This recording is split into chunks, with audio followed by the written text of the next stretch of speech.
করেছেন মেয়েদের মাদ্রাসা, বুঝতে পারছেন তো? আমার ভাষা খুব একেবারে আমরা যে ভাষা কথা বলি সেগুলোই বলছি যেন বুঝতে পারে। তাহলে মেয়েদের সাথে কোন আচরণ করা হতো?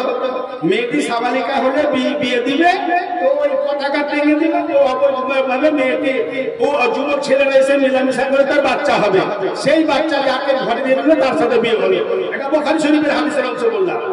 আর কি হলো, কোন বাড়িতে মেয়ে হলে সে মেয়েটাকে চিন্তায় তারা দখল করে দিল।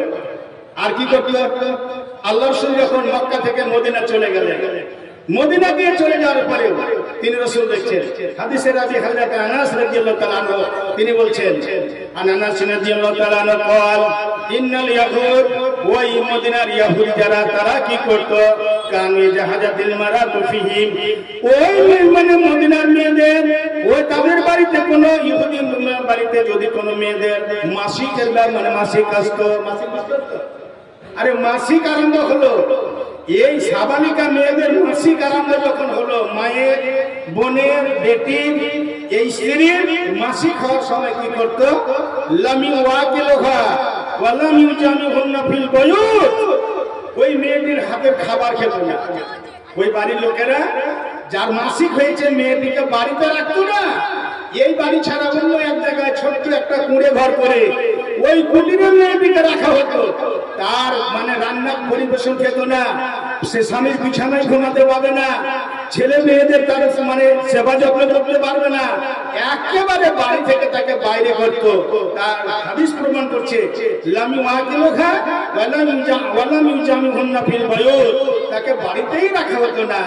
এবার রাসূলের কাছে প্রশ্ন আসলো, সাহাবায়ে কেরাম প্রশ্ন করছেন, আল্লাহ রাসূল এই ইহুদি লোক যারা তারা এই মেয়েদের সাথে এইরকম আচরণ করে, এইরকম তারা আপনাদের সাথে ব্যবহার করে, এদের ব্যাপারে রাসূলকে জিজ্ঞাসা করে বলেন তাহলে কি করতে হবে?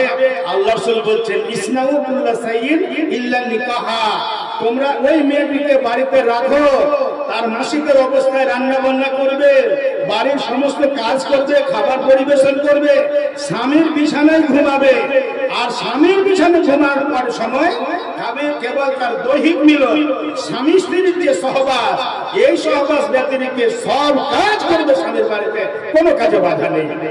তাহলে মেয়েদের সম্মান পেল থেকে? আল্লাহ রাসূল আসলেন, আসার পর থেকে জাহেলিয়াতের যুগে যেই প্রথা ছিল মেয়েদের সাথে যে আচরণ করা হতো, এত নোংরা এত খারাপ প্রথা তাদের ভেতরে ছিল।